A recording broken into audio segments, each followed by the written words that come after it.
You good? I'm very pleased to present the Most Reverend Tim Mansfield, who's the Bishop of the Diocese of New South Wales for the Apostolic Johannite Church, which encompasses Australia and New Zealand. He is a trained teacher of centering prayer, an enthusiastic student of Gnostic and Christian mysticism in secular life. He holds a PhD in computer science. Has several decades of research practice in both IT and future studies. He is currently the CEO of a small software company in Sydney, Australia, where he also serves as director of the parish of St. Uriel the Archangel. He'll be presenting on the Lady in the Temple. Your Excellency, take it away. And he'll also need to move a little bit over to the left. That's okay. I'm going to stand up once he's finished. Hello, everybody. Hi. What's up? Right. So so this is probably the third conclave talk I've ever given on the temple theology of Margaret Barker. So I've got a reputation as a Barker nerd. I really keep doing them because I think it's interesting and provides sort of interesting ground orientation for a bunch of the stuff that obsesses most of us. The freedom of Margaret Barker's theories, I think, is that she's kind of really open, that it's all speculative and none of it is stuff you can really prove. But I think she gathers together a bunch of interesting evidence and makes some interesting speculations. This particular one is, I've made this talk kind of as a way to sort of balance the previous talk I did in Boston, which was about temple theology in general.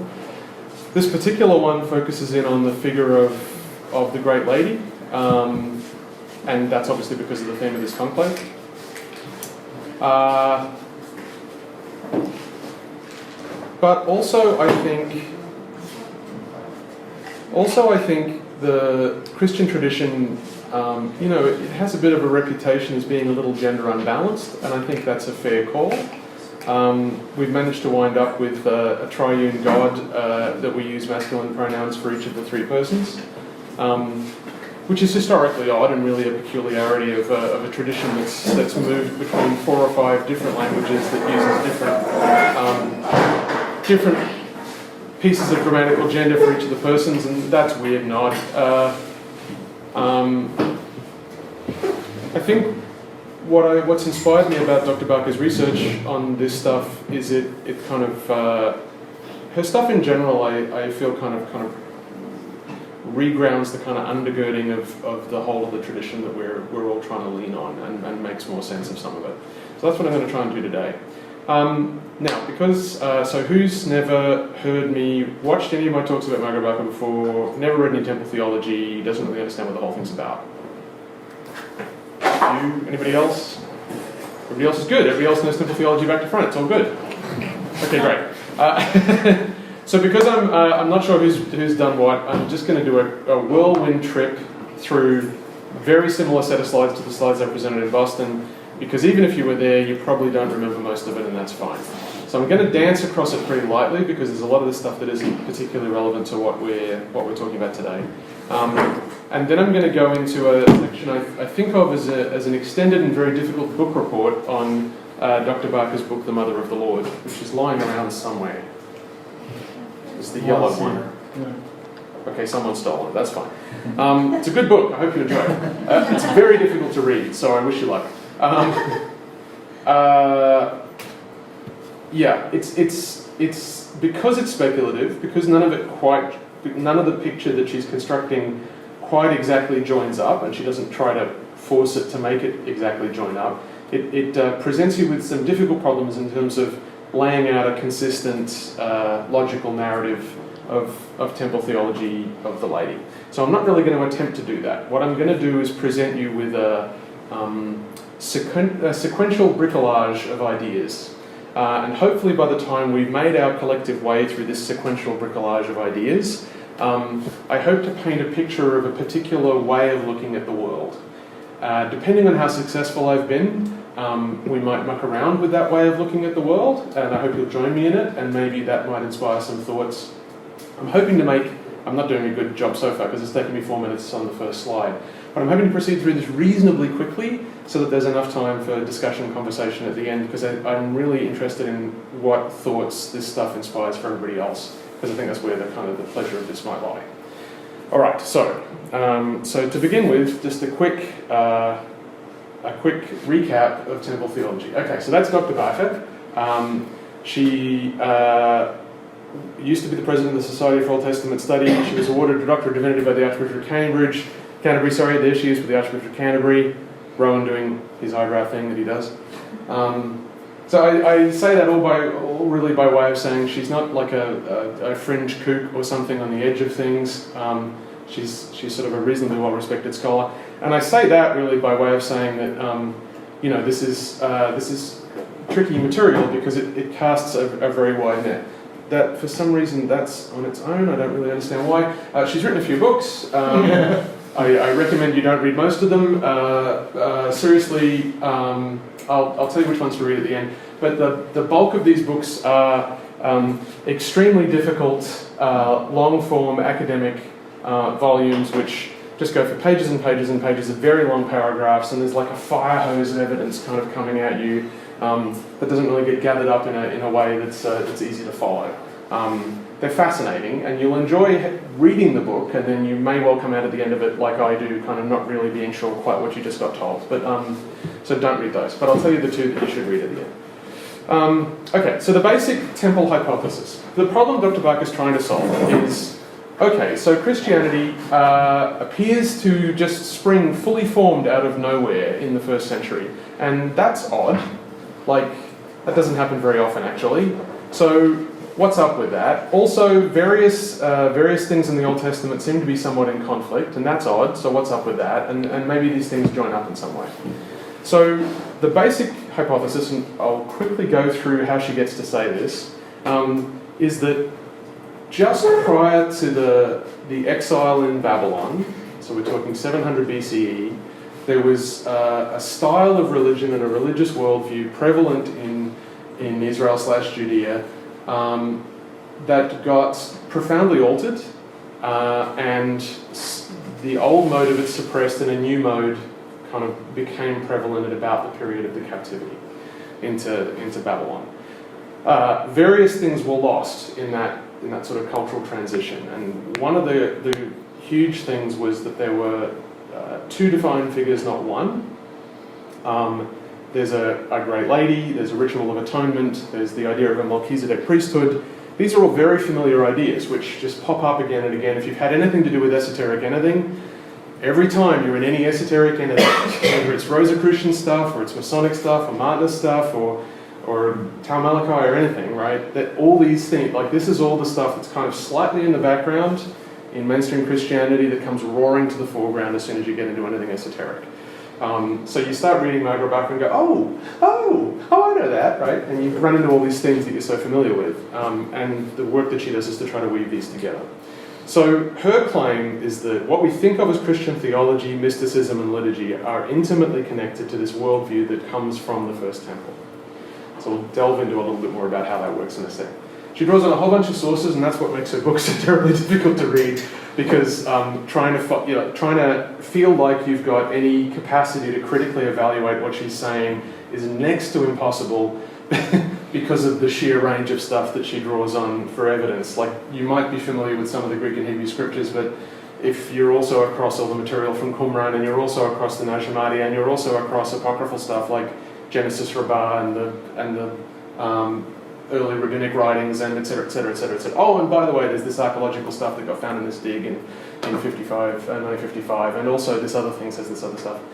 So, kind of, unless you're a scholar in the fields that she's citing, it's difficult to kind of critically engage with it and be sure how credible the claims are. So that's complex. But anyway, she draws on a lot of evidence. That's really fun, and kind of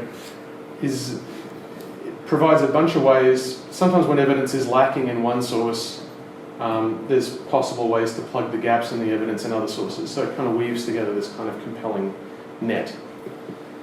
Okay, so the reason it's called the temple hypothesis or the temple theory is that it all hinges around this rather grand building from the center of Jerusalem that no longer exists, hasn't existed since 70 AD, when the temple was sacked and destroyed by the Romans. This is artist's rendition, obviously. It's not a photograph, just in case you're unclear on the matters. Particularly what we're interested in, this is all fun, but particularly what we're interested in is the region inside the temple, and particularly this cube space at the back called the Holy of Holies, and what goes on with the throne and the other materials inside the Holy of Holies. Now, exactly what's in the Holy of Holies is controversial, because by the period of the Second Temple, nothing was in the Holy of Holies. It was an empty room. But what we get from the Old Testament is that during the First Temple period, it was a junk room, really. There was a ton of things in the Holy of Holies, and they were all fun. And they were taken out at a certain point. So this issue of what's in there and what all those things mean is critical. And what happened to them and why they got taken out and when and by whom is all interesting. Here's a floor plan to kind of give you a bit of a different picture of it. So this is the temple probably during the Second Temple period, I think.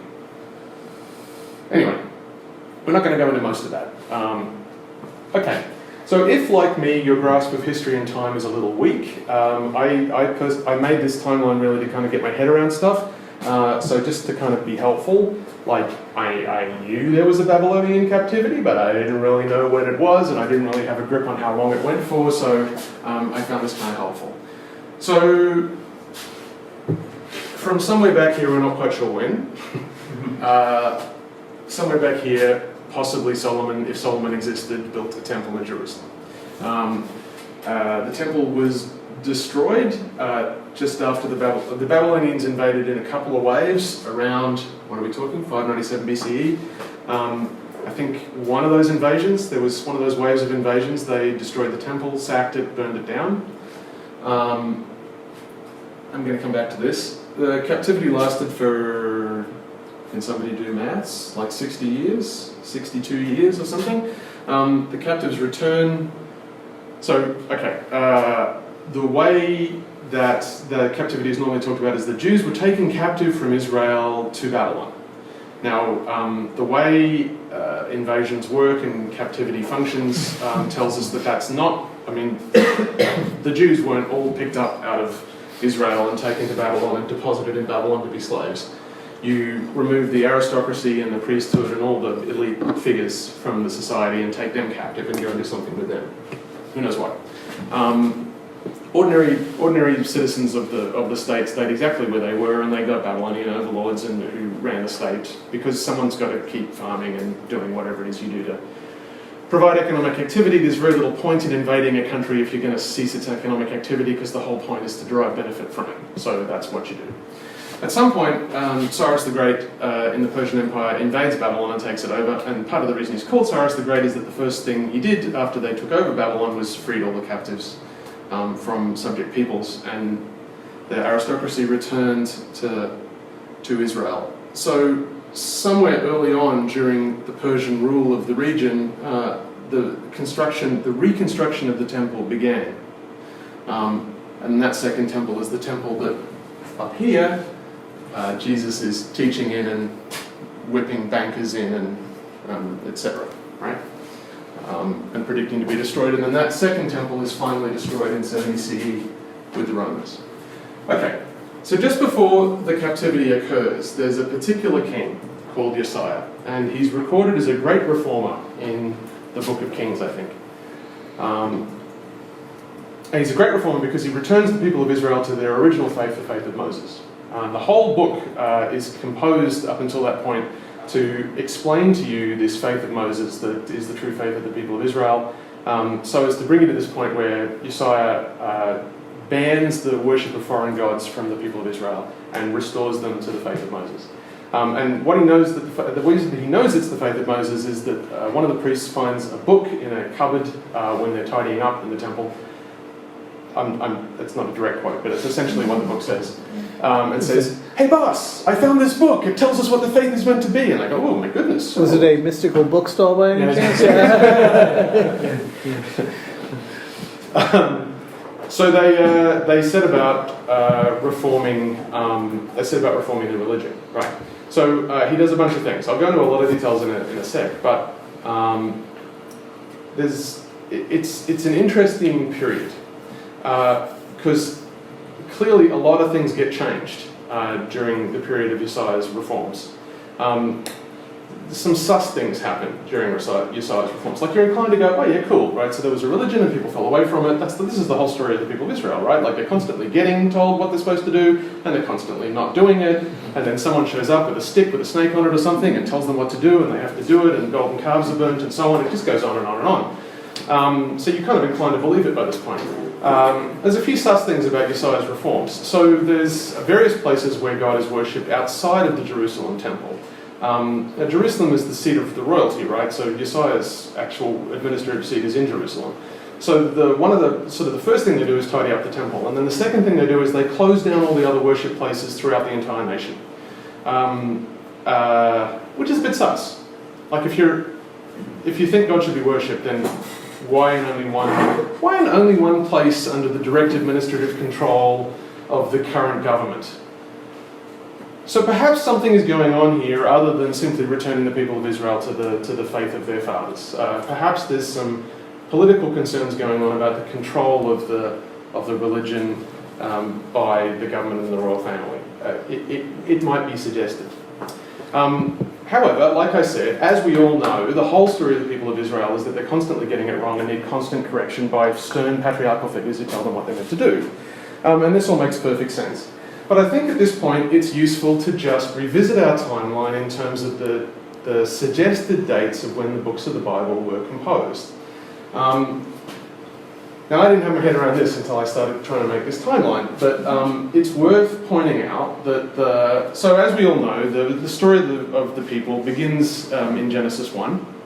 Yep. Proceeds in an orderly manner through Genesis, Exodus, Leviticus, Numbers, and Deuteronomy, and then into the Kings and Prophets and so on.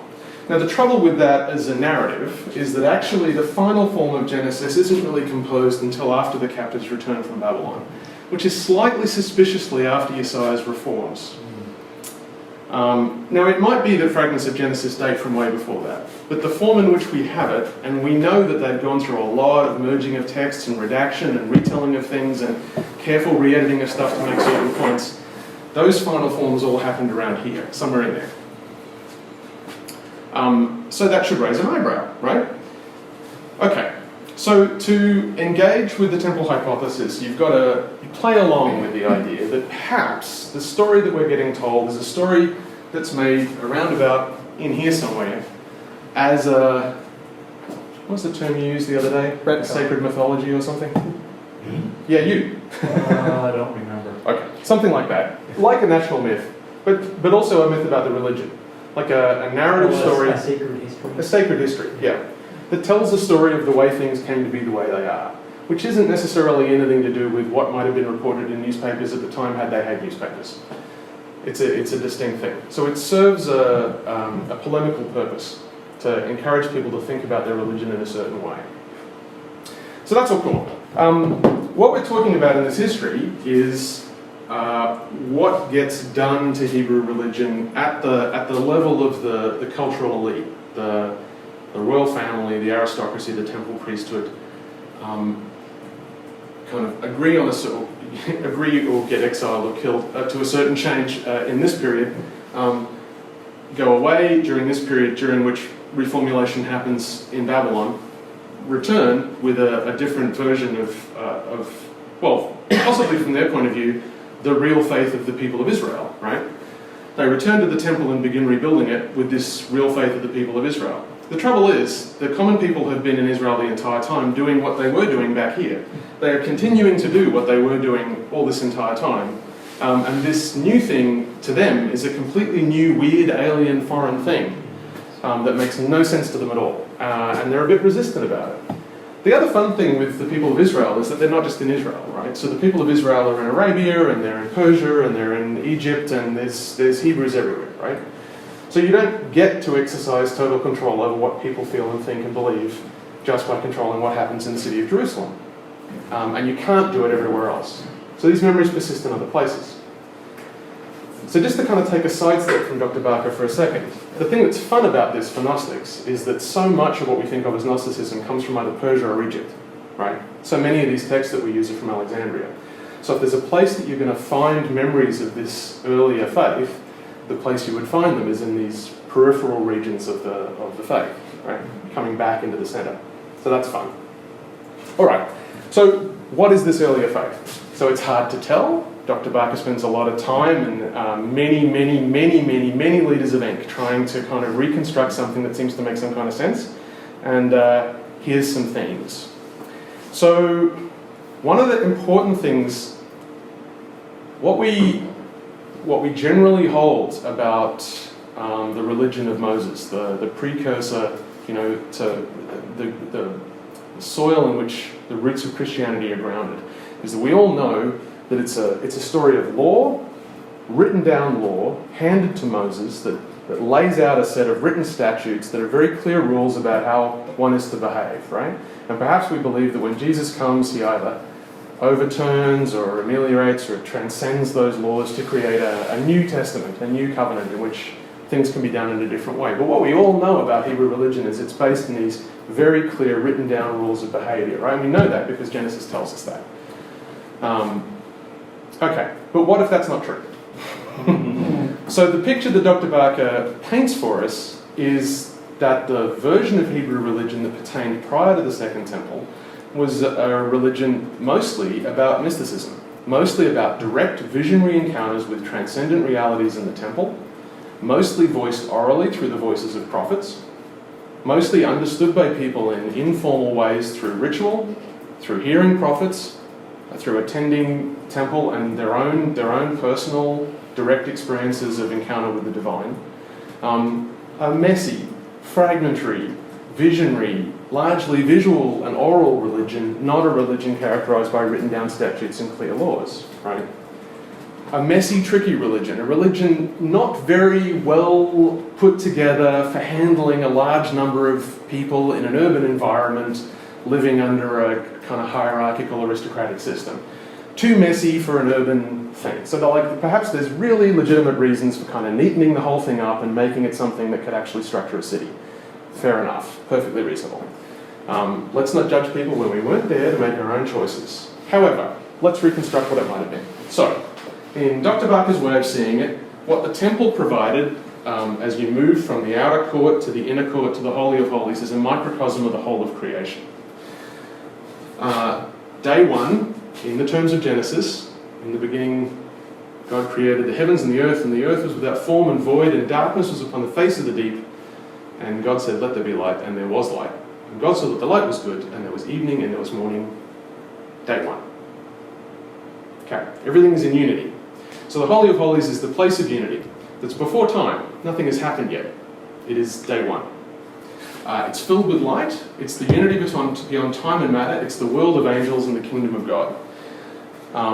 Debatably, it's what Gnostics are talking about, or pointing to, when they talk about the pleroma, the fullness in which all things are in unity, in perfect harmony, acting in perfect accord with the will of the one. In the worldview of the temple, there's an eternal covenant. And the word covenant is interesting, right? Like in the books of Moses, what we learn about covenant is it's a promise that you've got to keep. God's trying to pin you down, like, promise this thing, and if you break the promise, then bad things are going to happen, and a succession of hilarious bad things happen, like some kind of bad comedy disaster movie with Adam Sandler in it. And I really struggle to find bad comedy disaster movies, but anyway. Not the picture we're seeing here. The covenant here is a promise God makes. It's not a deal. It's a promise God makes. The covenant is what binds together the visible and invisible creation into a single system. So the covenant maintains the unity that pertains on day one, maintains the unity of the harmonious world of the divine, of the pleroma, and holds the whole thing together. The liturgy done in the temple maintains the covenant. So it keeps the whole thing woven together. The atonement ritual, the ritual self-offering of the Lord to renew the eternal covenant, heals the creation. So I went on into a lot of detail about atonement and its relation to the Eucharist last time. Go watch the video.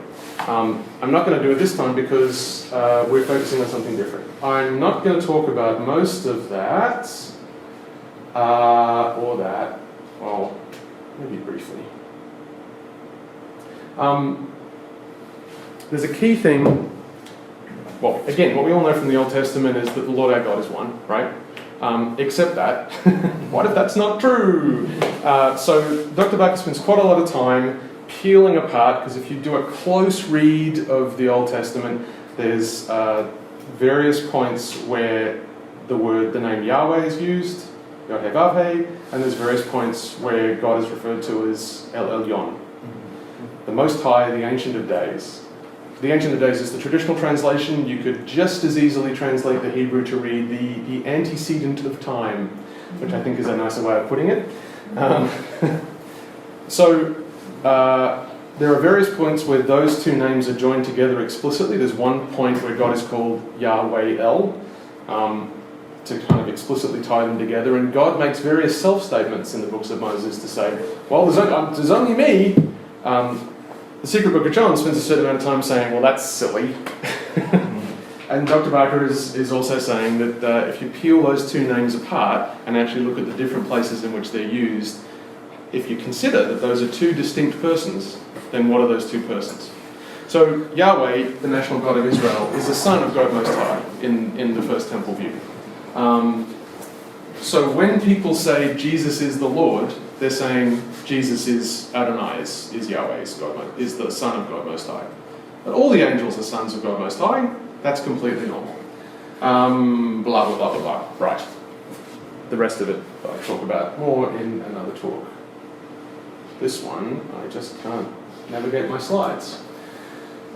The other figure is more obscured and fairly methodically obscured in the Old Testament books that we have to hand today.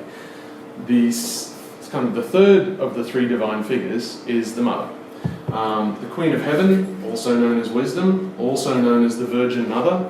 So part of the way, I'll draw a diagram in a second. Anyway, we're going to talk a lot more about that. Okay, so attendant with that kind of theological view, there's a certain mystical theology. We've got, sorry, I'm just going to pause for a second. I was talking very fast. Is everyone cool so far? Oh, could you just say that all again? What was that middle part? Yeah. Sorry, who's Barker? The part about peanuts? Yes. Yeah, okay. So peanuts, in their nature, because the nut always holds together with an outer shell, it always has a pair of nuts on the inside, which represents the divine and human natures of Christ together in a single nut. Okay. You see? Thank you. Yeah, I get it now. Good, excellent. And that's how peanuts became the sacred food of the people of John. I shudder for our historians. I'm allergic to peanuts. I'm sorry. The sacred anaphylaxis. You could get visions during anaphylaxis, you never know. Maybe you're gifted.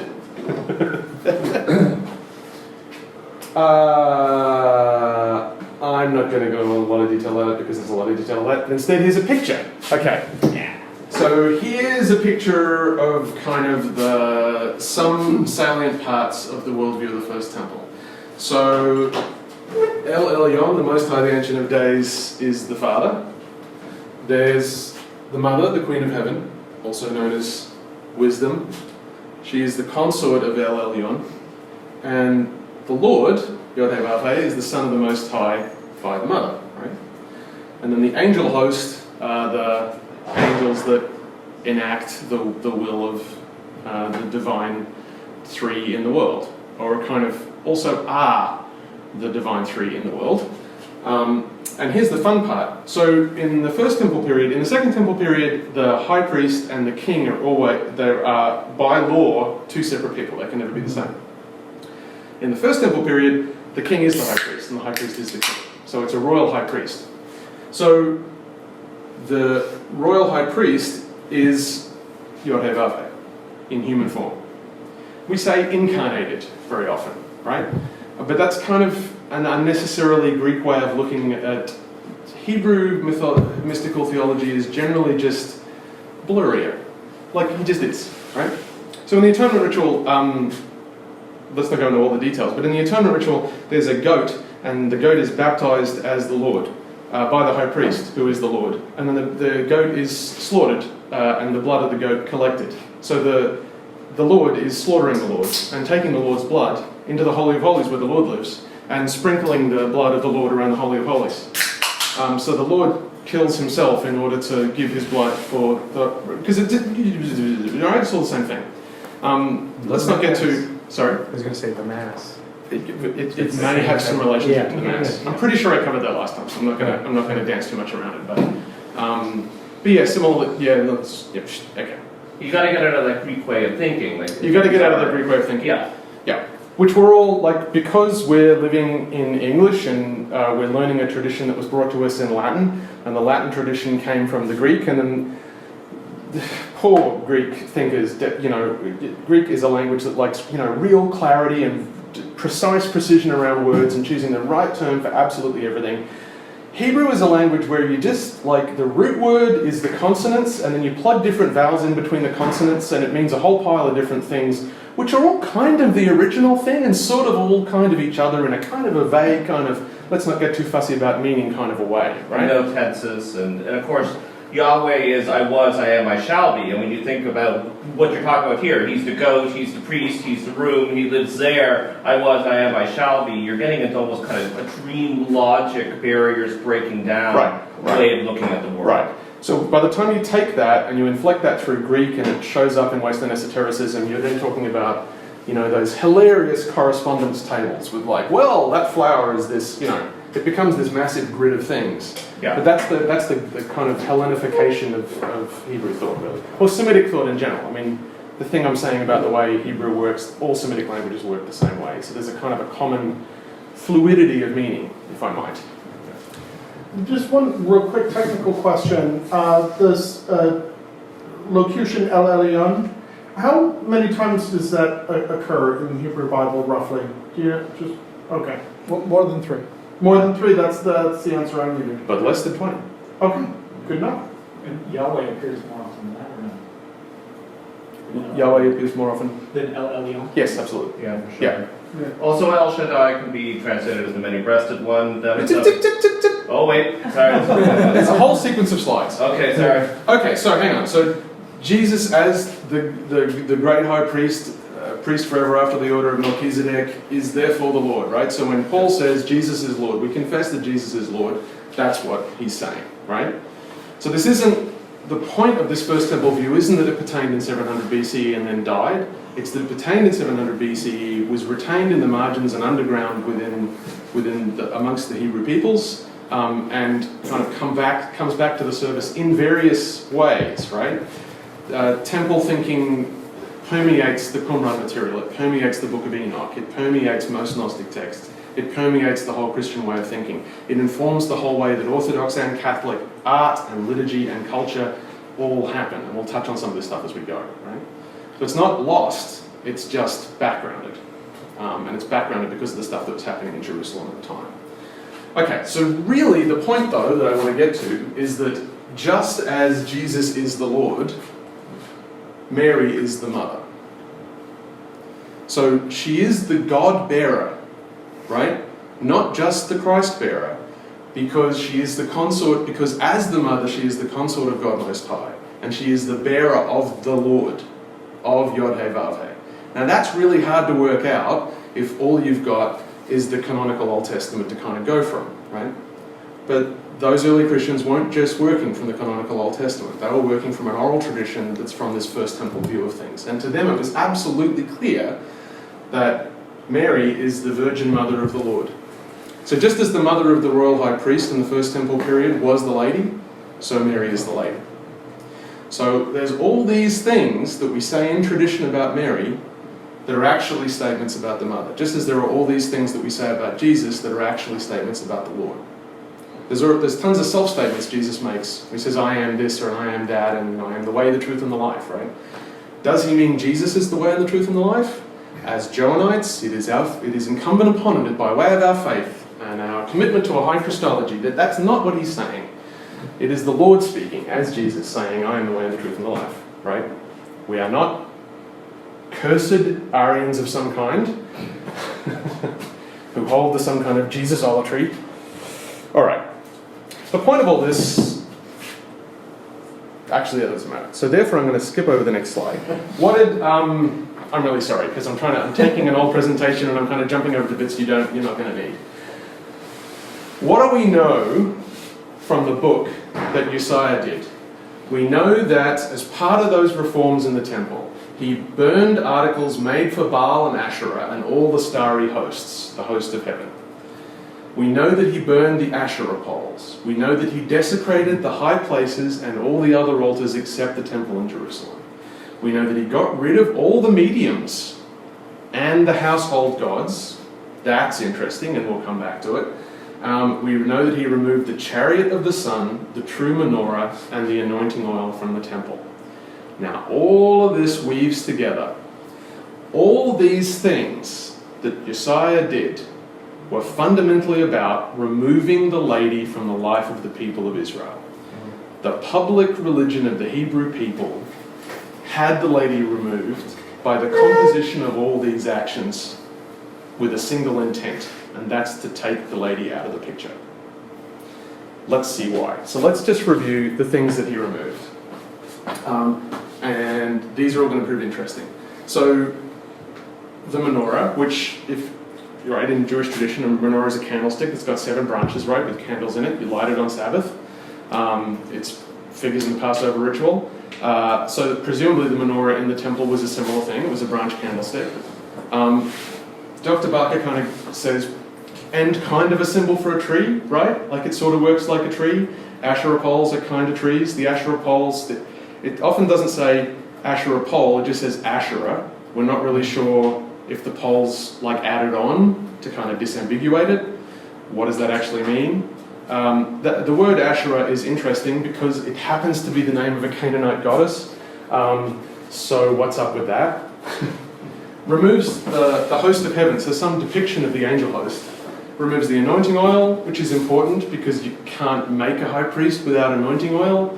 So we shift into a whole post-temple period where it's very difficult to make high priests after that.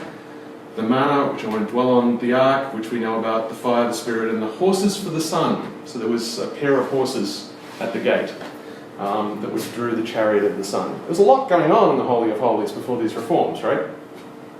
It was a complicated place, especially by comparison to the kind of empty gold cube. There's an awful lot of Western esotericism that spends a lot of time thinking about the empty gold cube, and the cube is a very beguiling shape, and you can do all sorts of things about thinking about 3 dimensions in time with it, and that's awesome, and I really commend you to those traditions. But what today I'm going to dwell on is the cluttered version of the Holy of Holies, because it's got a lot more fun in it. Okay, so just to kind of wrap up this bit,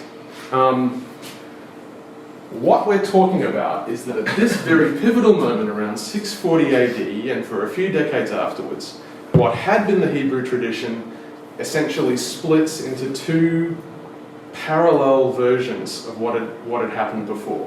One is this version that's based around statute, law, written down text, and the sort of working with that, and that's what goes on to become Rabbinic Judaism, right? And the other is these temple traditions, which bubble up in Gnosticism and Christianity, Qumran material, Enoch, all that sort of stuff around the fringes. Neither of these are the real Hebrew religion, right?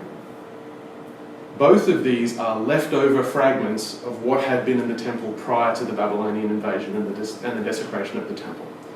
So each of these parallel streams preserves something important about that prior form. Who knows which of them preserves more? That doesn't really matter. And I say that to kind of, it's possible to read this stuff to say, well, the Jews aren't really, that's not really what Judaism was. That's not true. Like what we know as Judaism now preserves absolutely essential qualities of what it was to be part of Hebrew religion at that time. But Jews all know that they don't preserve temple tradition. It's not a part of what they do. They're very clear about that, right? Christians preserve an awful lot of temple stuff, and we haven't preserved a lot of what makes Rabbinic Judaism interesting. So there's, to me, a clear call for these 2 faiths to learn more about each other and sort of discover, what you might reconstruct from the reintegration of the 2. Okay. Dr. Buck has this lovely phrase, temple talk, which is sort of all the places where... well, there's 3 of them, right? Yeah. Temple talk.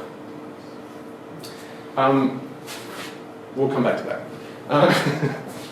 Possibly controversial. sound of Jeffrey Kupperman screaming. That just sort of fills my heart with joy. Take that, Kupperman. The point of all this is, like, a lot of this stuff, we talk a little about a lot of this stuff as apocalyptic literature. Dr. Barker's kind of she calls it all temple talk. Like, you sort of read a thing and go, things on fire, stuff flying through the sky. Oh, it's got eyes upon eyes, and the eyes themselves had eyes, which looked at the eyes which were within the eyes, and the eyes were all girt around. Okay, that's temple talk. This crazy stuff of everything on fire and everything blending into each other. It shows up in all these different sources, and it's always a reference back to the visionary material from the first temple, in her way of seeing things. I'm going to pause there because that's the end of the Redux section, which I managed in 35 minutes, which is pretty good. Any questions? Well, just to reiterate, or perhaps what you're going to do next, one of the big things that King Josiah or Josiah does, this literal kind of patriarchal ruler figure, is just completely kicks the goddess and the female aspect of God out of ancient Hebrew or Jewish religion. Is that correct? Pretty much. Yeah. And he wants to concentrate the religion around one male figure, get rid of any of this divine feminine stuff. He's kicking it out, and he's literally, this is not a metaphor, he's taking the stuff associated with the feminine aspects of God out of the temple, throwing it in the garbage. That's the picture Dr. Barker's presenting us with, yes, that's correct. And I think, just going back to that kind of like, what sort of from a political economy point of view, like what is the point of doing that? Yeah. The visionary aspect of this, and the fact that, you know, the early church fathers were vexed by the same stuff. Freaking female prophetesses showing up in my diocese and talking from their own revelation about this, that, and the other thing. Irenaeus goes on about it for quite a bit. Uncovered. I know, right? It's problematic. You know, you're trying to organize things and keep everybody lined up in rows and not getting thrown to lions in the case of Irenaeus, or not dying of something if you're the king of Israel. And you know, like, I don't agree with it, but you can understand perhaps that kind of ruling out this more visionary, wild, revelatory kind of religious experience was somehow helpful. Certainly helpful to retaining total authoritarian control over an entire people, but perhaps helpful for their flourishing as an urban society. Yeah. Angie. So, this question is kind of based on all three talks that we've had this morning. But like there's this reoccurring theme that there was women doing things and then men wanted to squish this. Was there actually any form of feminism actually happening? I'm using that term loosely. Or was it more of a mysticism problem? Say more? Like were they more afraid of Was it mystical a revelation social problem as or a opposed religious to problem? women? And were women seen as a representative of the mystical experience? Because, for lack of a better term, I mean, we've talked about this in our calls. And I feel like I experience spirituality differently than my brothers in some regard. And that's, I don't think that's disparaging of anyone. It's just different.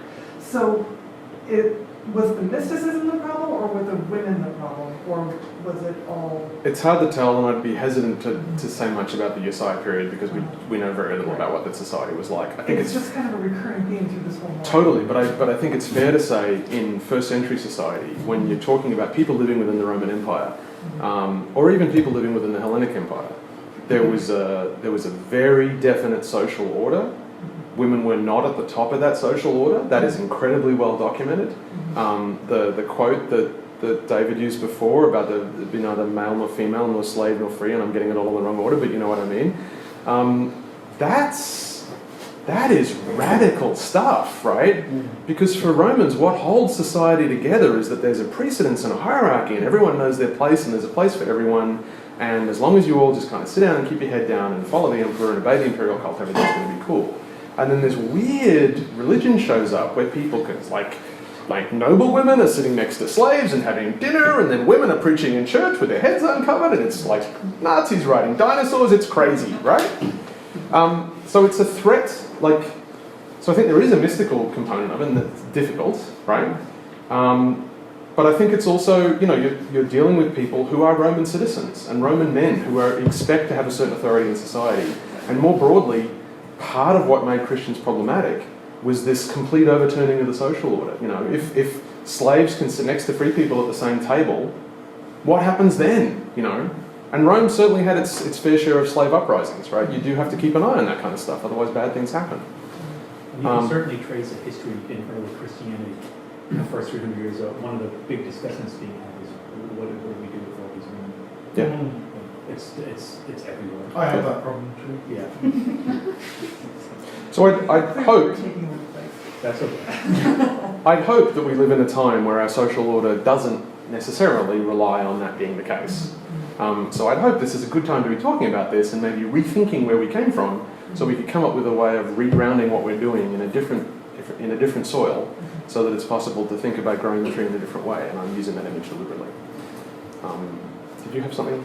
Well, I was going to mention my grandpa used to have a plaque hanging up in his kitchen that says, "I'm the boss in this house and I have my wife's permission to say so." So in some respect, you know, things swing it. I mean, if some of these church fathers who were complaining about the involvement of women were married, then they would have just, you know, given up a while ago and gotten over it. The thing I was going to mention was in the Redux, if you were going to address, or if that's later on, Christian liturgy as continuation. I did that last time, really. Yeah. Mostly. I mostly covered that in Boston, so I wasn't going to go back to it, really. There's bits of it I'll touch on.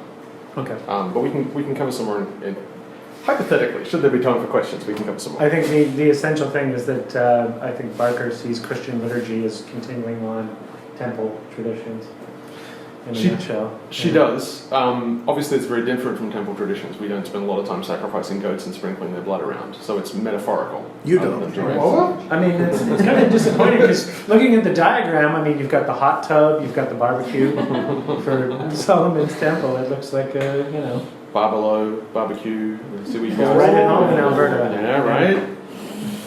Okay. What I'm going to do in the Go ahead, Diana. I'm not sure whether this is turning into a question just yet, but kind of piggybacking on Andrew's question, I'm looking at 2 Kings now, and after they go to Josiah with the book, the first thing he does is send them to a prophetess. Uh-huh. So I'm kind of skeptical, Right. I'm particularly skeptical over claims that Christianity is the original Judaism. But the first thing... Well, and she's not, right? She's saying Christianity draws from older Hebrew tradition. Yeah, that's anything that Not, could be, not that it's original. anything that could be read that way. I understand. She's careful never to say that. Okay. And I'm conscious that the reason I was trying to say what I said on the last slide, because it is possible if you hear with certain ears to hear that, Yeah. and that's absolutely not what she's claiming, and I think that would be an unsustainable claim. That's a thing that I did a short section on in my Johannite talk part 2, the no supersessionism. That isn't just Yeah. because, you know, on the Protestant end of things, you have this, you know, idea of we're the new Israel and we're the new whatever, which is just horrid, right? And so when examining temple stuff next to Johannite mythology, you don't want to replicate that. You don't want to do a friendly version of the same crap, because we're friendly the version of the same version crap is the same as crap. So Diana, what's your actual question then? Not accusing anyone of anything, it does make me cautious. Sure. The first thing that Josiah does when he gets this book is send people to a prophetess. Mm-hmm. So if you want to evict a female divine principle from your religion, he has a female voice to follow it up. And that's something that, to me, starts to open up some of these gender dynamics. Yeah. And But, I mean, that there was a prophetess to be speaking to is interesting, right? yes, that there was a prophetess, and that she basically says, yeah, everything in that book is correct. And the king is good, and yeah. And he's going to live a long and happy life. I'm a woman and I approve this religious reform. Yeah. She is, for the record, wrong though. Yeah. And So she says he's going to live a long and happy reign and die peacefully, and actually he's shot through the face with an arrow by an Egyptian archer. But anyway. But it's kind of heartbreaking, and that to see that happen under this interpretation that what they're doing is evicting the divine feminine. Can I just ask Sorry, hang on, wait, Yeah, because Diana, I don't think you finished. I can't quite work this into a question. That's okay.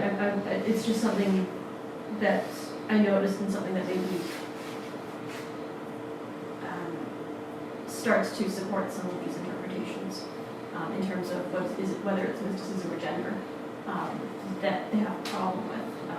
It starts to support the idea that they are trying to tamp down on divine feminine, domesticate. I think the complex answer is what gets excluded is a complex that involves both things.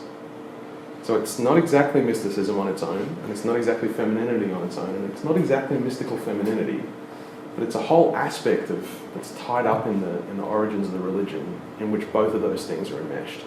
And so the consequence of eliminating one is also eliminating the other, is my sense of it, I think. And that's why I think this is important. It does a whole, trying to touch in on this stuff that I think might have been lost, recovers a whole bunch of missing pieces that make the tradition more of a whole thing. I'll come to that at the end. Do you want to, if you want to, if that becomes more of a question later on, let's come back to it. Is that cool? Yeah. Do you need to? Yeah, I want to make sure that I'm hearing what you're saying correctly, because I think I might be misinterpreting it. This prophetess, is she being sort of puppeted or something like that? Is that your concern? That's okay. That's how it reads to me. Okay, cool. Then I wasn't wrong. But I just wanted to make sure I got that right. I'm not a racist, I am black friend. Right. Thank you. Here is the woman who said I'm allowed to say that I'm the boss and I'm allowing her to say that. Yeah, right. Okay. So the second part, what I'm going to do is I'd like you to entertain this idea of the Great Lady. Okay? We don't know who this Great Lady was. So this is the sequential bricolage portion of the talk.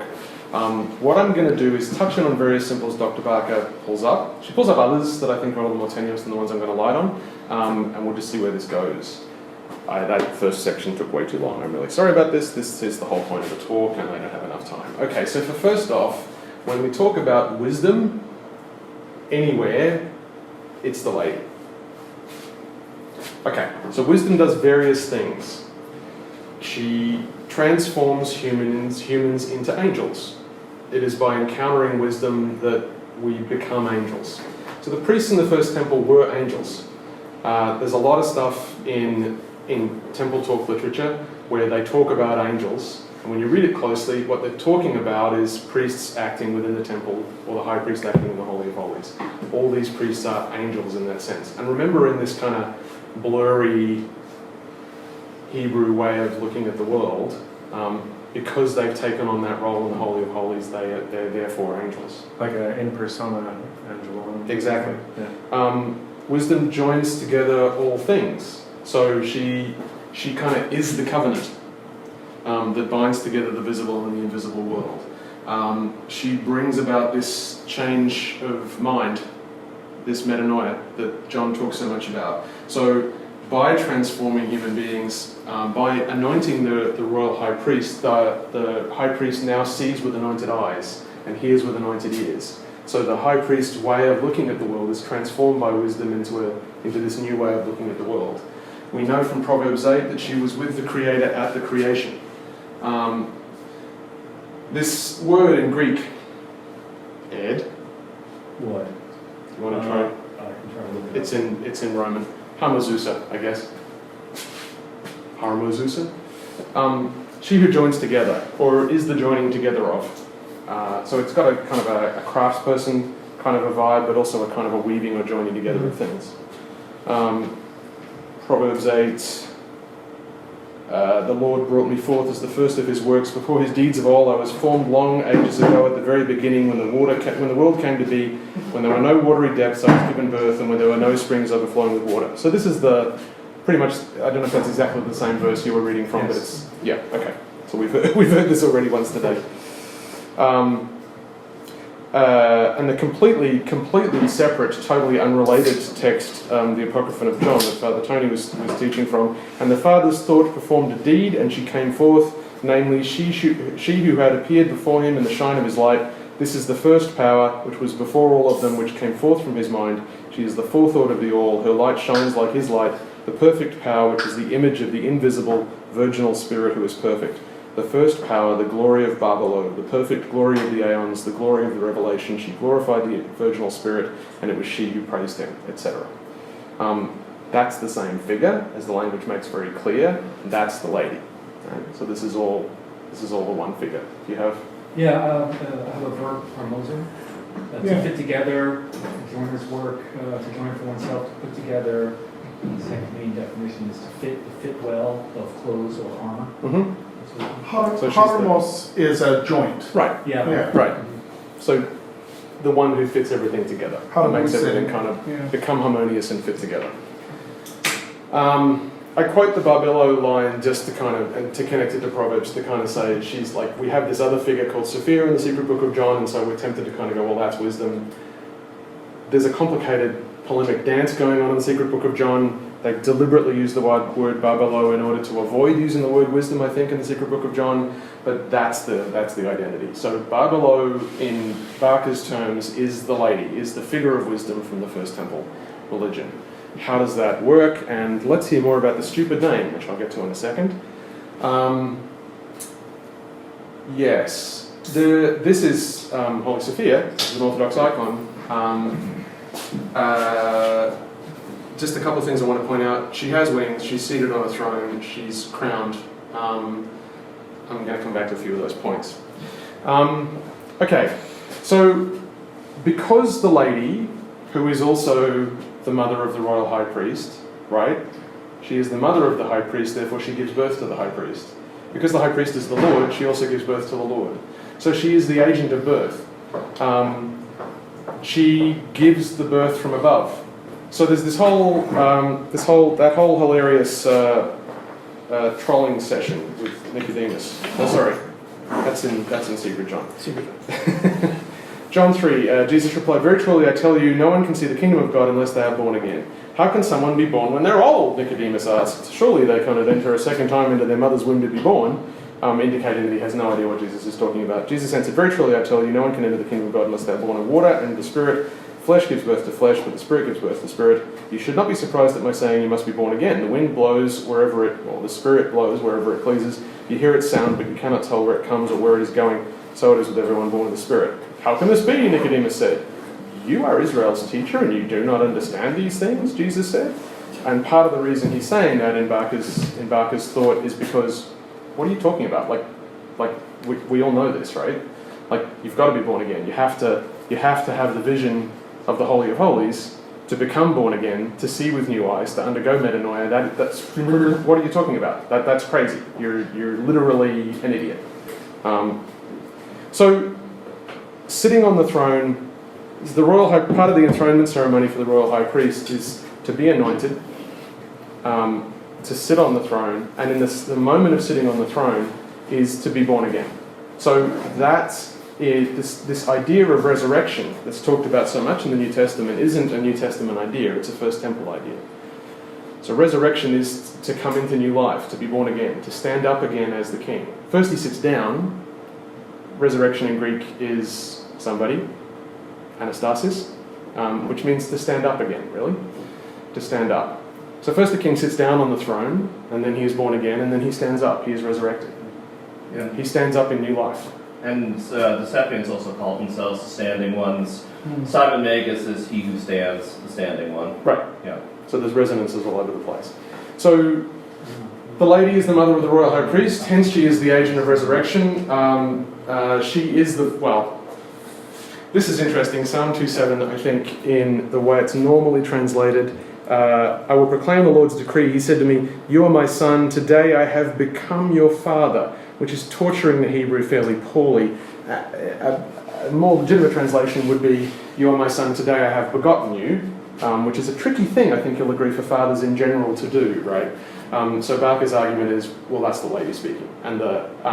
And the addition of "I will proclaim the Lord's decree" is added in a later redaction to the psalm. There's a whole thing about Psalm 110, which is complicated and I won't trouble you with, I think. So she is wisdom, but she is also that throne. So the throne is the womb of the rebirth. It's weird thinking of a lady as a chair. certainly there's no way that Mary's ever displayed to us in any way as a chair. There's nothing to indicate that she ever acts as the throne of the great royal high priest in any way. We have no artistic depictions of any such thing. So this is an incredibly common, that's Borgerot, who I just love because there's a lot of gold leaf and it's sexy. And that's a beautiful baby, come on. Whoop, whoop. Who's a mum in the audience? A few mums? Any dads? You've held a baby? Who's held a baby? You don't. It's not. No, You don't normally. That's not a safe way to hold a baby. Well, it's also not a baby, it's just a small adult. Yeah, that's absolutely Yeah. It's a small balding. This is not realistic art critique class. I think Jesus is flashing, gang. So. Also, not a very safe way to hold a baby. And the unnaturalness is something of it is something that we ought to be paying attention to, right? So there's lots of images of Mary holding Jesus in the classic way that a mother holds a baby. But there are particular images of Mary holding Jesus like this, and it's thought of as presenting Jesus. But she's sitting on a throne, and he's sitting on her. She is the throne.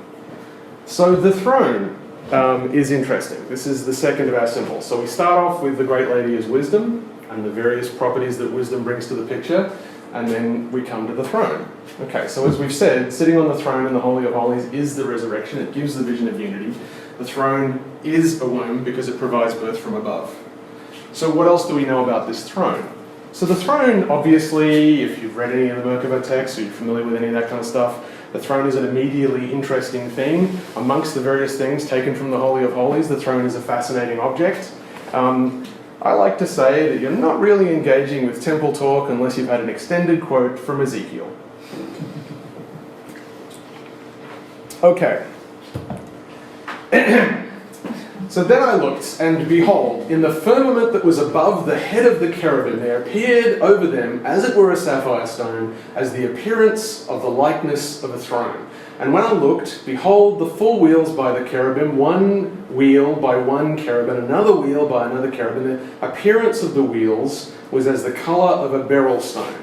And as for their, can you imagine the scribe sitting there going, okay, hang on, so and as for their appearances, they four had one likeness, as if a wheel had been in the midst of a wheel, and when they went upon their four sides, they turned not as they went, but to the place whither the head looked, they followed it. They turned not as they went, and their whole body, and their backs, and their hands, and their wings, and the wheels were full of eyes round about, even the wheels that they four had. As for the wheels, it was cried unto them in my hearing, O wheel, and every one had four faces, and the first face was the face of a cherub, and the second face was the face of a man, and the third face was the face of a lion, and the fourth face was the face of an eagle. And the cherubims were lifted up, that is the living creature that I saw by the river of Kibar. And the cherubim went up, and the wheels went by them, and when the cherubim lifted up their wings to mount up from the earth, the same wheels also turned not from beside them. When they stood, these stood, and when they were lifted up, these lifted up themselves also, for the spirit of the living creature was in them. I'm not saying this is aliens. It's traditional at this point to say something about edibles, you know. But that's not what's going on, right?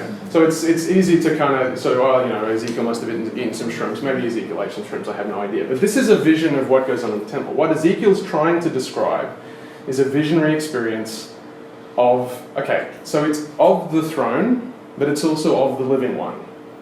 So she, the great lady, is the throne. She is the living one. She is the four cherubim.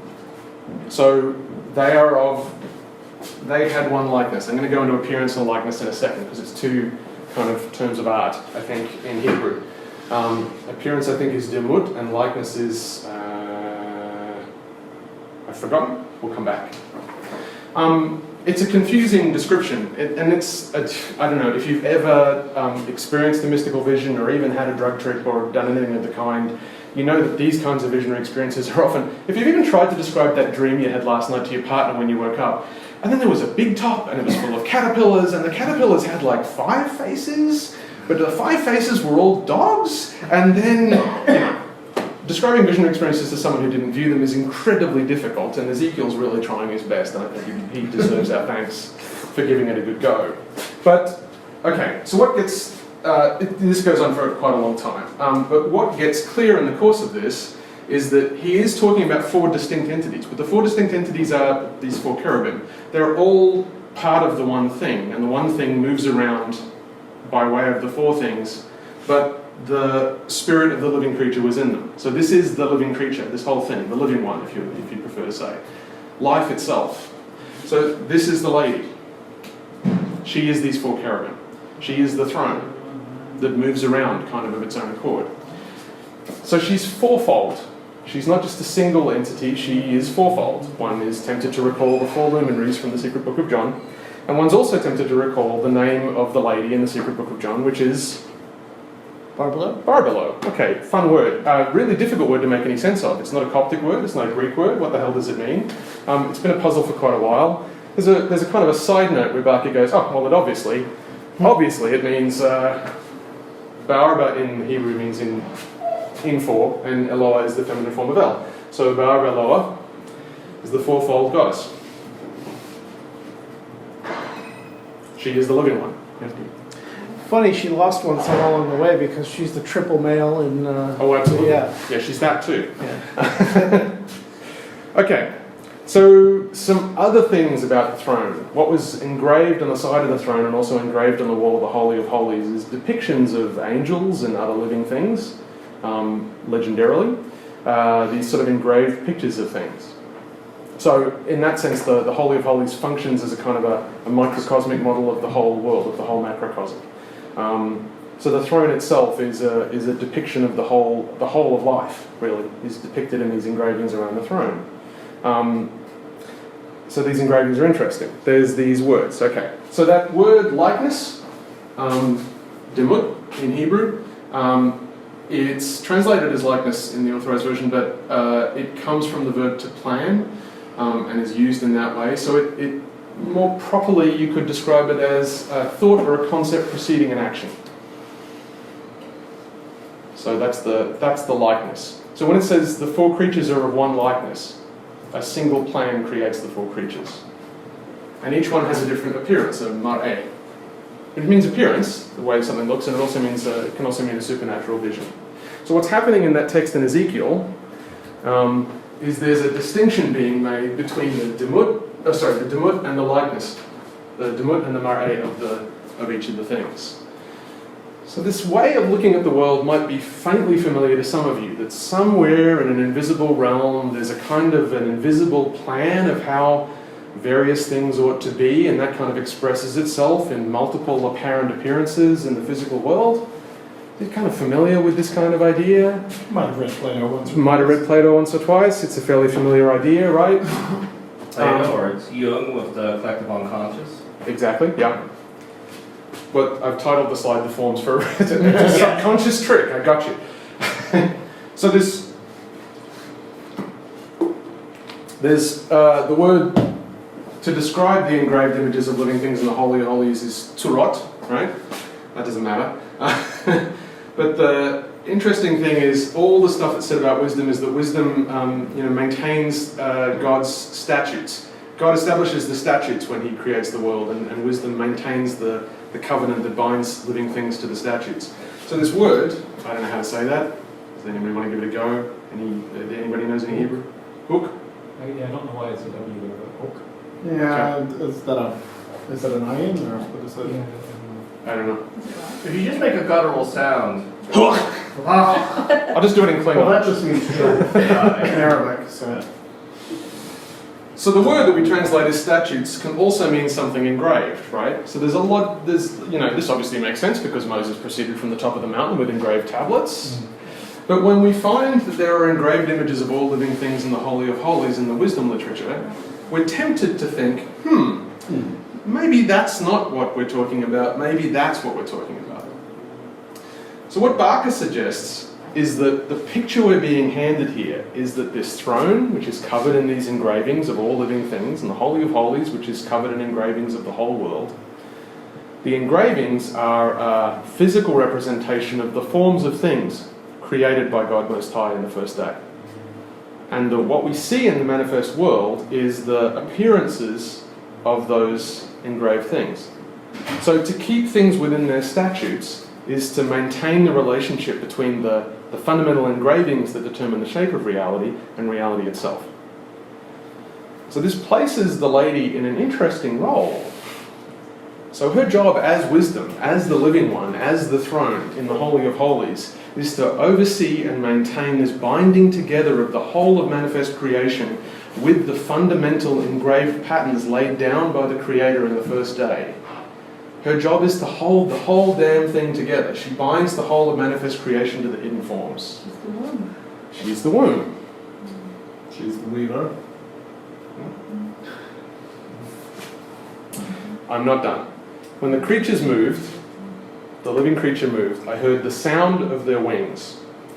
Oh, sorry, I should touch in on that icon from before. So, Holy Sophia, she's sitting on a throne, she has a pair of wings. Yeah, it's similar iconography.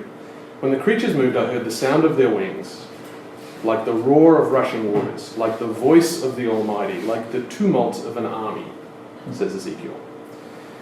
Now, I've highlighted the word Almighty because it's a very interesting word. So this is a God name in the Hebrew Scriptures. It's El Shaddai.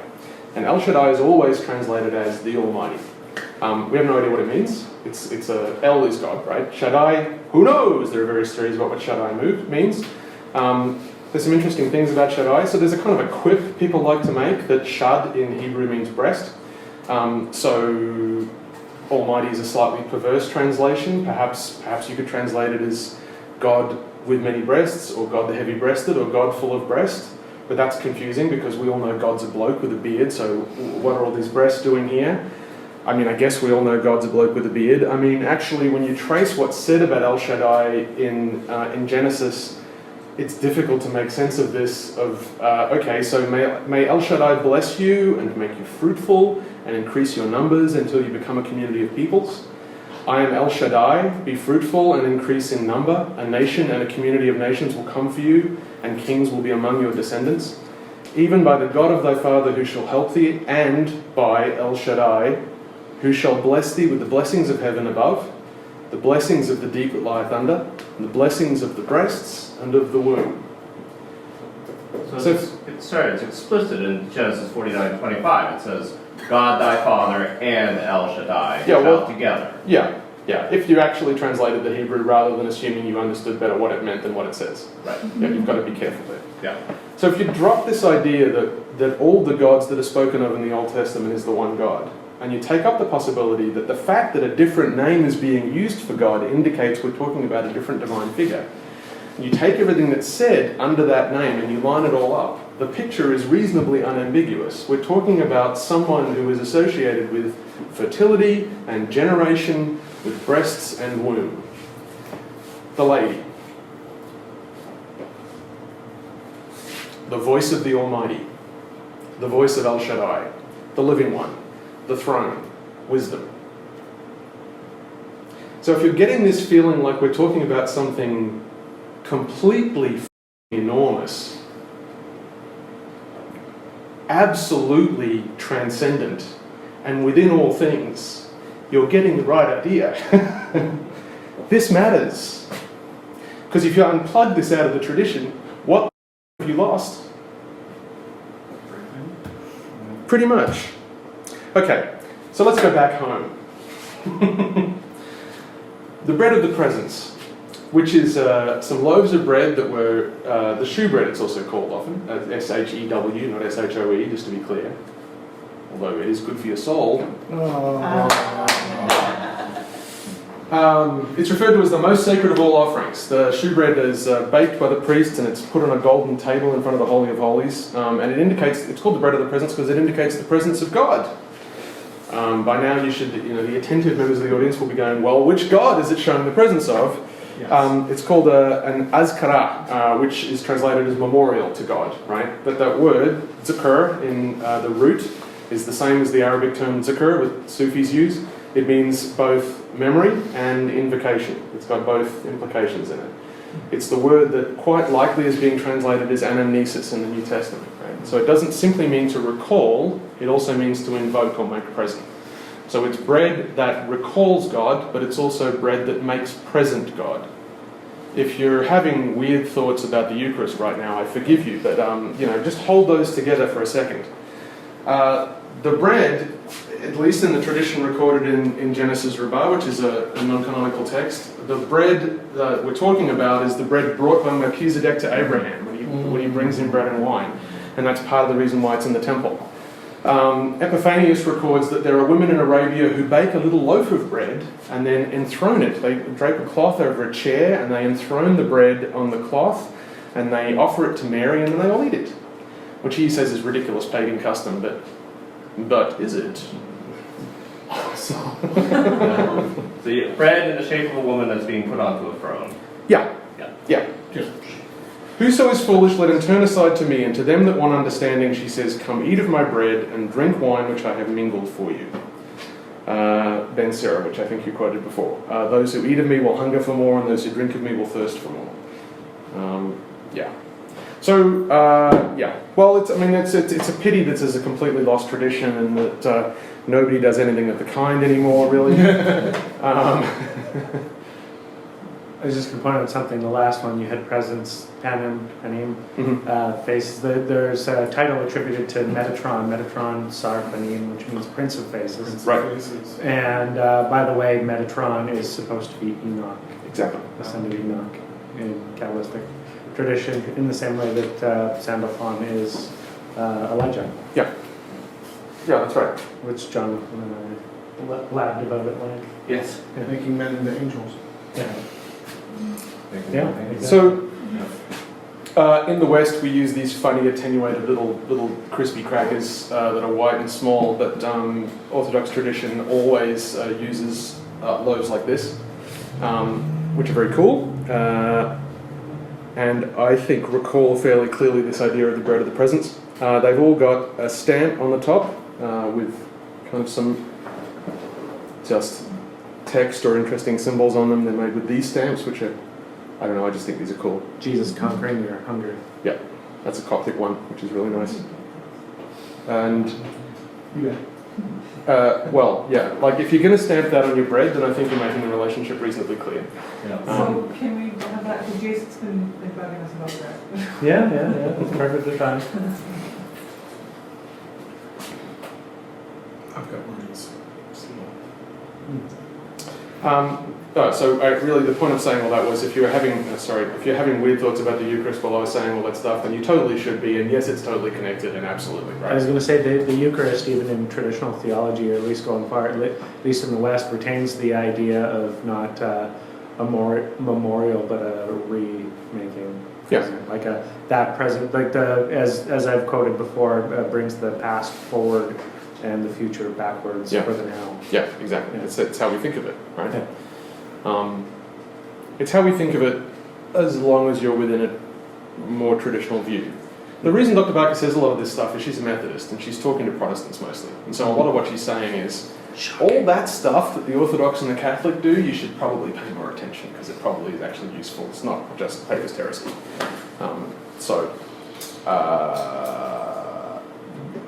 Let's go into a later extended digression about the epiclesis and what that means in the context of the bread necessarily representing the lady and etc. Right? But we can come on to that in a sec. Okay, I think I've got one last little arc. Okay, so she is represented by the bread. The bread is sacred to her. She is the throne. She is the living one. She is wisdom. She is the tree. Okay, so the menorah, the Asherah. One of the things Josiah banned was the worship in high places and in groves under trees. The reason for all this is trees are sacred to the lady. But she also is the tree. She is the tree of life.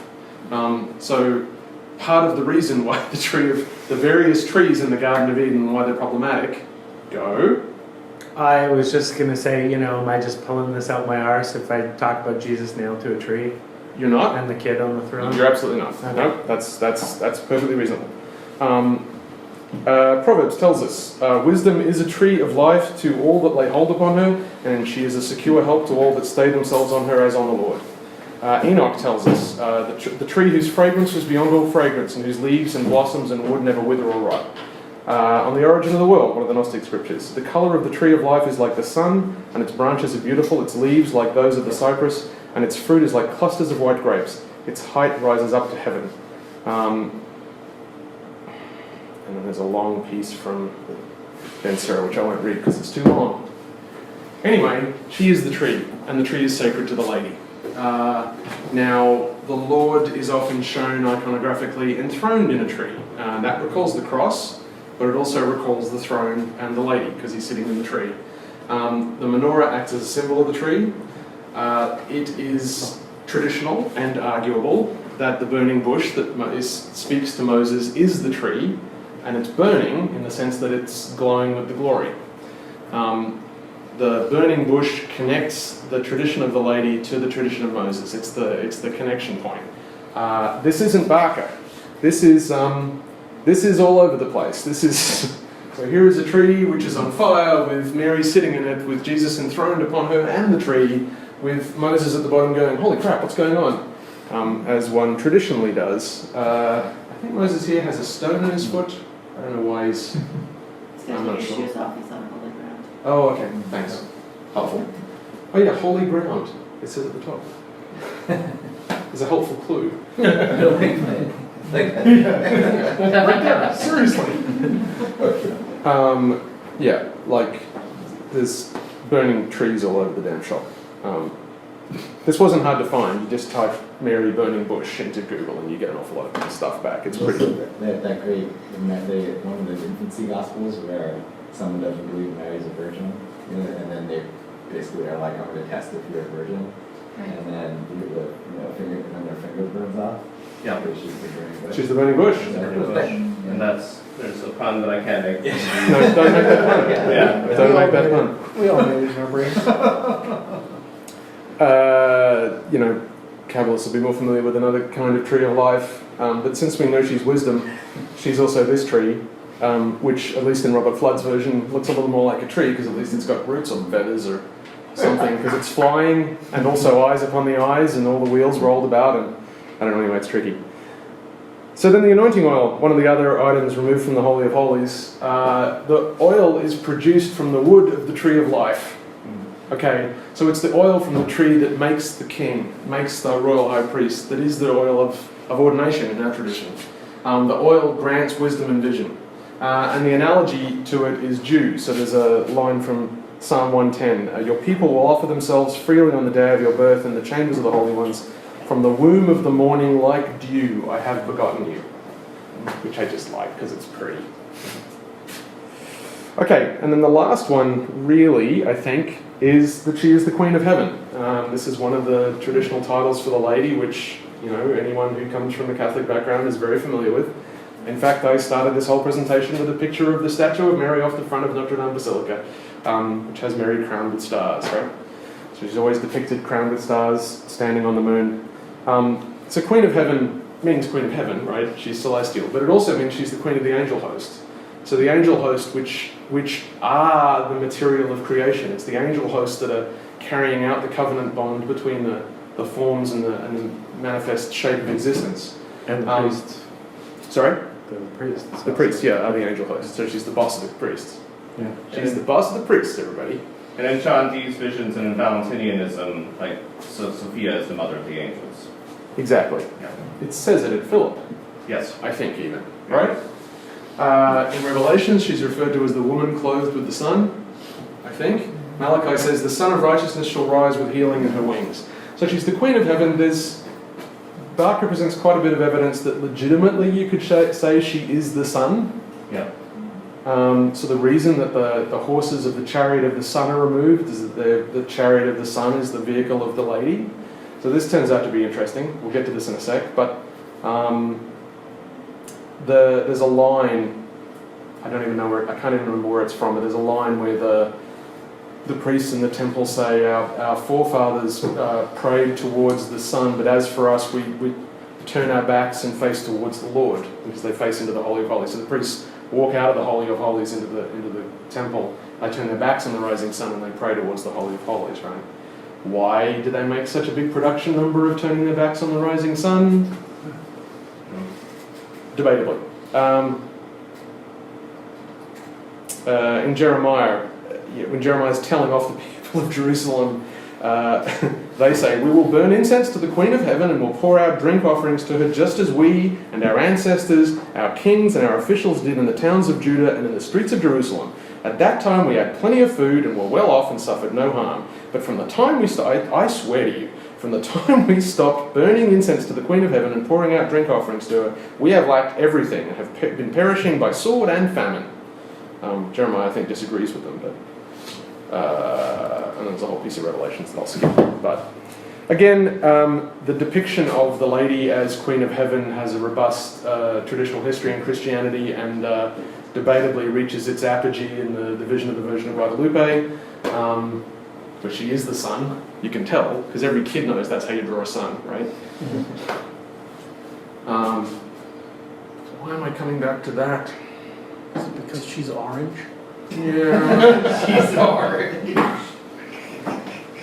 I mean, she sort of is the sun, and she's the throne, and she's an angel, and she's the Queen of Angels, and I don't know, I can kind of draw the whole thing together. So, it's a big deal. The loss of this is a big deal. Thinking about, there's all these different places where you get these hints of feminine divinity and feminine spirituality through the tradition, and if you're attentive, you pick them up, and if you read beyond what you normally get told to read in church, you pick it up. A lot of us are drawn to Gnosticism for this stuff. I think what Barker's work does partly is it weaves together all these disparate images of feminine divinity into a single, not a unitary, right? The thing that's beguiling about it is it's not unitary. It's not like there's a single picture of a strictly, you look at one of those encyclopedias of Egyptian mythology or something and says, okay, so this god, she was the god of this, this, and this, and she's always represented in these three ways, like a bullet point list. Ta-da. It's not like that. This is a incredibly transgressive, transcendent, all-encompassing image of divinity. And I think the work is important for that reason. The other reason I'm drawn to temple theology is it doesn't just weave together stuff in the traditions that we're familiar with. It also, I always find it really, I'm skeptical about the idea that traditions like ours kind of emerge fully formed at a particular historical moment with no relationship to anything afterward or nearby. So one of the things Barker works on is like, well, what are the connections between this? I'm sorry, Montreal. What are the correspondances between this and everything else, right? I've read the Metro enough. I kind of know how this works. So let me see. The infancy gospel of James tells us. So one connection obviously is with Mary. Duh. This is completely obvious, right? Like so, everything I've said so far, every single image I've used about the lady. There is some picture of Mary 150 pictures of Mary that connect to that exact symbol, right? Like it's really uncontroversial. The infancy gospel of James is a non-canonical gospel, and it tells us various things. That she was raised in the temple, her parents took her to the temple, and the priest raised her, so she is a child of the temple. She was fed by angels, which could mean priests or it could mean angels, it's not really clear. And one of the many things she did was help weave the new temple veil. In some pictures, that's what she's up to when Gabriel shows up to tell her that she's giving birth to Jesus. She's working on weaving the temple veil. The spindle is a traditional symbol of a lady, so that kind of gels, that's really nice. Whoops. Pardon me while I destroy my laptop. Here she is getting presented to the temple. The priest is really pleased. So he's kind of raising her up to heaven. And again, and again. We know this about Mary. Why do we know this about Mary? Because both Orthodox and Catholic tradition tell us so. The words of the Akapistim, rejoice, you through whom joy shall shine forth, you whom the curse will vanish, the restoration of fallen Adam, the redemption of the tears of Eve, a height beyond human logic, a depth invisible even to the eyes of angels. For you are the King's throne, you bear him who bears the universe. O star revealing the sun, O womb of divine incarnation, you through whom creation is renewed, you through whom the Creator is born a babe. So it touches all this stuff. The Litany of Loretto says, mirror of justice, seat of wisdom, cause of our joy, spiritual vessel, vessel of honour, singular vessel of devotion, etc. Gate of heaven, morning star, ark of the covenant, house of gold, the holy of holies. This is not a secret. It's not hidden anywhere. In some sense, all we're doing is failing to join the pieces up and making it into one thing. So one connection is to Mary, and she exists kind of, if I may be permitted, Virgo intacta in the traditions that we're familiar with. The other connections are with archaeology. So there's these kind of interesting terracotta figures. His picture. These have been dug up all around the sort of region of Israel and Judea. 854 of them, I think. Oops, sorry. Yeah, 854 of them. Just everywhere. Just ubiquitously through people's homes from around, the period prior to 70 AD at various times. They're always wearing a turban, they're always holding a disc, which might be a shield or a drum or a loaf or the sun. It's not really clear, it's just a disc, we can't tell. They were painted at one point with a red face and a white dress. They're often found with a horse and a rider, which ought to recall the horses for the chariot of the sun, if you're paying attention. What this tells us, I think, is that regardless of what was happening in the Jerusalem temple, ordinary people still had these at home, and they still offered devotion to the lady in their own homes. Regardless of what the king was saying, regardless of what was legal, it was still happening everywhere. It was ubiquitous throughout the entire region. So not lost, just not in the temple. The other connection is Atirat, who's a Canaanite deity in the material found at the excavation at Ugarit. Atirat is the Queen of Heaven. She is the sun. Her titles are the Lamp of the Gods and the Bright One. She's also known as She Who Treads on the Sea, which is a very unfamiliar Marian title, of course, Mary Star of the Sea. Why does she tread on the sea? Because the sun rises over the sea, people. I mean, come on. Put it together. She's referred to as Kodesh, which means holiness. Attentive viewers might be tempted to recall the Holy Spirit is called the Ruach HaKodesh. So she is the Holy Spirit. In the Kabbalah, Bina, which is, was the Bina, which is associated with feminine. This is the Great Sea. Yeah. There's a dig at a place called Kuntelet Arjud, and they dug up a pot, and the pot has some graffiti on it, and some scrawly drawings that are impossible to tell from that shard, so his picture. The inscription says, Yahweh of Samaria and his Asherah, Yahweh of Taman and his Asherah. The his is a little bit controversial. It might just say, and Asherah. So there's funny things about that, right? Wait, so every town had a Yahweh? Yes! Every town had a Yahweh. Yahweh is the local god in Canaanite mythology. You get a Yahweh. You get a one. Everybody gets a Yahweh! No way. That's the last thing I need, cried Joey. So Kuntelet Arjud, it's a late 9th, early 8th century BCE site in the Sinai Peninsula. So it's frequently described as a shrine, but no one knows that that's true. They've unearthed a bunch of unique artifacts, and this is not Egyptian iconography, it's entirely Syrian and Phoenician. The inscriptions are mostly in early Hebrew and some in Phoenician. So that's just kind of fun and interesting, really. Ugarit's worth paying attention to in general. It was settled around just let that settle on your brain for a second. It was settled in 6000 BCE. It's old kingdom in the Egyptian terms, right? Like that's really old. It reached its height between 1800 and 1200, and it's part of the Canaanite culture. And Canaanite culture is fun because the Old Testament is unambiguous that the Canaanites were the enemy, and the Jews were not Canaanites. Every piece of archaeological evidence discovered so far suggests that the entirety of Israelite culture entirely came out of Canaanite culture and just got tweaked, really. All the divine figures are all Canaanite divine figures, and so we learn a lot about the history of the faith of the people of Israel from paying attention to Canaanite material. And Asherah and Atirat, who is Atirat really, are unambiguous figures in Ugarit. The last piece, and this is, I guess I'm over time. Nick, you're supposed to start at 5, aren't you? Oh, sorry, not 5. 3:30. 3:30? Is it 3:30 or 3? It's even 3. Let me double check. We do have the food coming around 4:30, so. So yeah, we can push a little bit. Super quick time. That's fine. Yeah.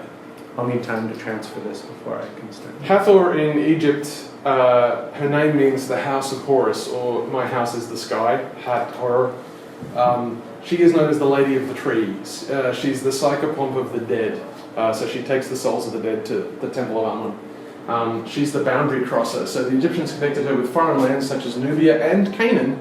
And we know that because she had a temple in like Syria, southern Syria, north of the Canaanite territory, right? Because they mined valuable goods, semi-precious stones, incense and stuff from Canaan. The Bible makes a really big distinction between the Egyptians and the people of Israel. Historically, Canaanites and Hebrews worked in Egypt in various places around the Nile Delta, and the Egyptian Empire reached all the way up to modern-day Syria at various times in the history of Egypt, at the various rises and falls of the things. So the distinction is nowhere near as clear as people like to make out. She had a temple at Serebet al-Kadim in Canaan, and a lot of the titles that she held as a goddess are very similar to the titles that Bach is associating with the lady. So that's interesting. She's an old goddess. She's like an old kingdom goddess that gradually gets revived and recapitulated through various phases in Egyptian history. She winds up identified with Isis by the New Kingdom period. But She winds up what, sorry? identified with Isis by the New Kingdom period. Sekhmet at various times as well. And Wait, so are you telling me that Jesus really is Horus? Maybe? I will tell you this. She is the lady of the tree, and that's the tree. That's an Ished tree, which is thought to be a variety of Persea, which died out in Egypt as Egypt became more deserty. And so later on, she became the lady of the sycamore, because there weren't any Ished trees, so sucks to be you.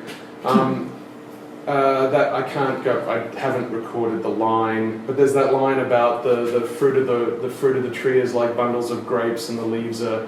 That description that I read before about what the tree of life is like. It's an Ished tree, like straight up.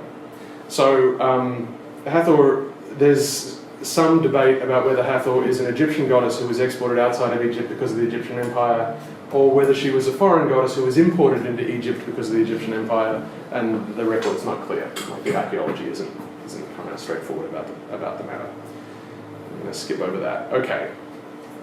So just to sum up, this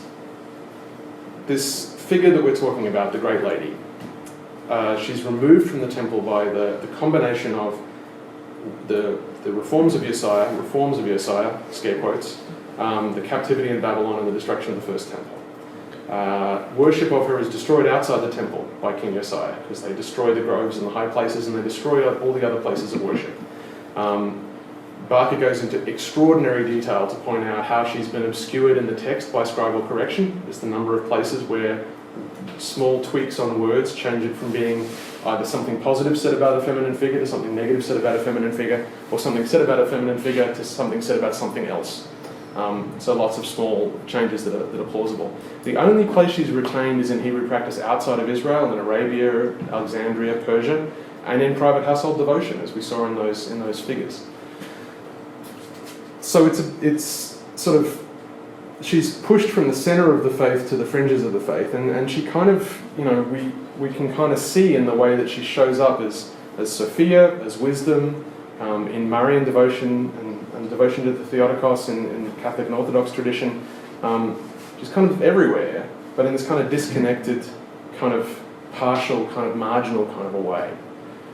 And I guess what I'm arguing is that we have to stop. And we have to join all that back together. And I think this really matters. It obviously matters because we're in a tradition which struggles a little bit with representations of gender and feeling like it's got a balanced picture of how gender works in spirituality. So rebalancing gender does matter, right? It really matters. But I think it matters even greater than that, and that is a great issue. But beyond rebalancing gender, she is, she's mind-blowing. This picture that you get from reading this stuff. She is the comprehensive boundary-crossing divine presence. She crosses from land to land. She crosses from the visible to the invisible. She crosses from the world of forms to the world of manifestation. She is everywhere. She's celestial and human. She's both transcendent and immanent. And she brings together the whole of the ancient First Temple covenant into this new mind, this new way of seeing the world, which is the transformed, I guess what we call these days the mind of Christ. It's a big deal, people. So I'm pleased I get to present this kind of on the first day of our time together. because I hope that what I'm doing is partly making an argument for doing this and partly kind of weaving some connections between a lot of the other stuff that people are talking about over the next 3 or 4 days. That this does all join up. This isn't bits and pieces. It's not fragments that are disconnected and cast apart. It is a single picture which we have to continue to work to bring back together and to make live, and to bring into a lively world of our own spirituality. So that's what I have to say. Thank you.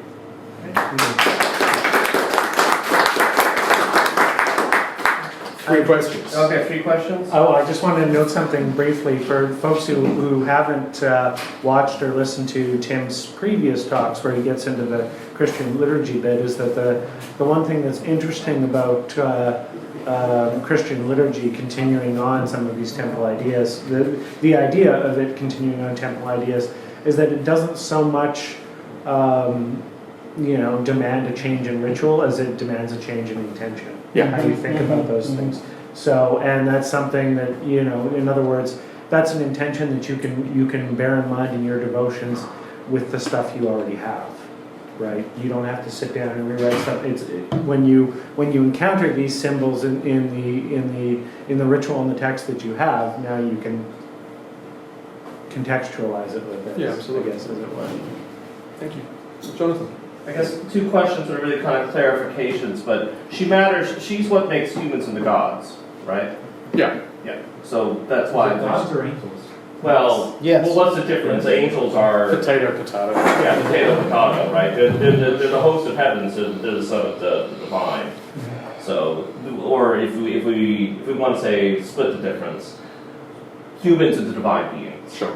Okay. And then the other question I had, because of course this is also an environmental living church, we got to grow up in the sanctuary. So she was literally worshipped outside the temple in like groves, kind of what we think of as pagan ways, right? Yeah. They'd dress up trees with ribbons, dance around it, offer the trees oil and bread. And They'd set up the it seems to indicate they'd set up these poles or pillars in a grove to indicate this is a sacred grove, and then worship of the lady would happen in the grove. As to what they did, we have no idea. Yeah.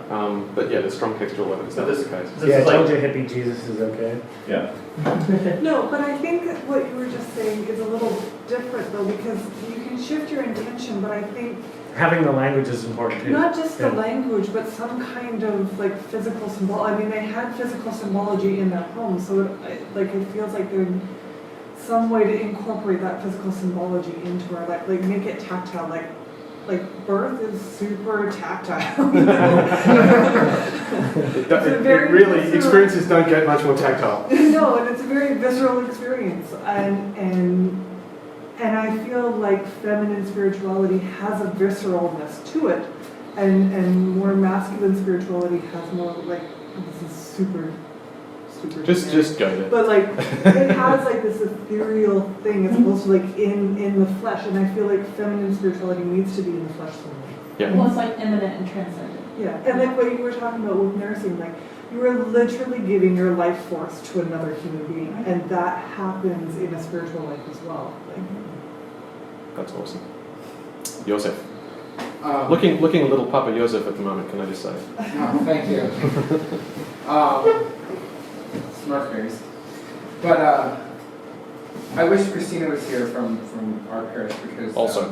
she would just to piggyback off what you say, and to kind of counteract what you would say too, because I feel like she would twinge a little bit, because we can invaginate Jesus all day long, but at the end of the day, like it still feels like a side route or a detour around that feminine spirituality when it is so evident, and so I mean, I understand the other side and the other point of view, and I totally. Well, my point isn't to say don't do that. You only have to do this. It's that while you're doing that, or while you're taking the steps to do that, or to evolve your own spirituality, don't get the idea that you can't do it until then. You can do it now while you're doing that. I mean, don't make it one of these things. When you say, I'll be happy when, you're saying I won't be happy until, right? This is something you can shift your thinking now as you recreate everything else. I think that we have, I don't want to say enough, but I think we have plenty of evidences that we've been presented throughout the years to actually build upon that symbolism and to build upon creating a culture of feminine spirituality. I mean, the Litany of the Loretto says more about the divine feminine than I think most of the things that we have. Mm-hmm. You know, and that's a Roman Catholic, you know, devotion, and Sure, we don't not have the Litany of Loretto. Oh, I understand that. But I feel that, you know,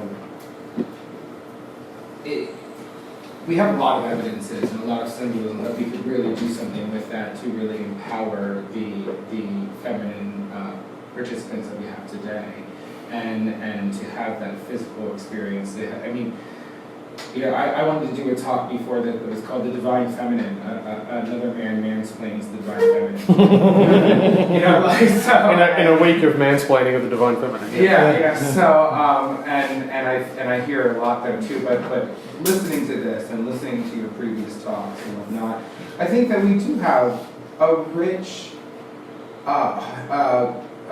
understanding that other churches don't, and I would love to see that understanding be expressed, you know, in a confident way. You know, I was going to say, from the practical liturgical aspect, folks are working on stuff. Folks are not me, which is good because, you know, I'm straight white and 40. But there is stuff being worked on, but we're not gonna stop there. That's the starting point. But I'll let the folks working on that speak to it itself, right? People already think we're wrong and weird, so just run with it. Just keep Yeah. going. Nick, that's my theme for the year now. Thank you. You're weird, run with it? No, yeah, we're already wrong and weird, so why not Right. just embrace it? Yeah, exactly. As Dolly said, work out who you are and then do it on purpose. Mm-hmm. I was just curious, even if there's any Bible translations that have reinserted the different names at this point, because it's pretty clear that there's a ton of stuff going on there.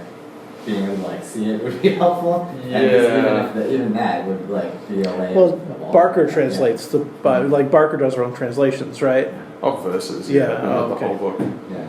I don't know. I'm a Bible Hub tragic. Yeah.